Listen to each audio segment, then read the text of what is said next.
Today was a rough start to the day already.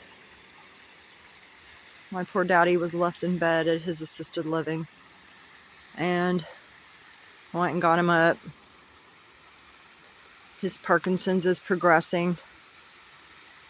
You know, it's heartbreaking to watch the long goodbye, but I'm very, very happy to be engaging in my STERBS, which is my short-term energy relieving behaviors. So I hiked into the Blue Hen Falls and down the little river path, and here we are. And we shall see where it goes that way.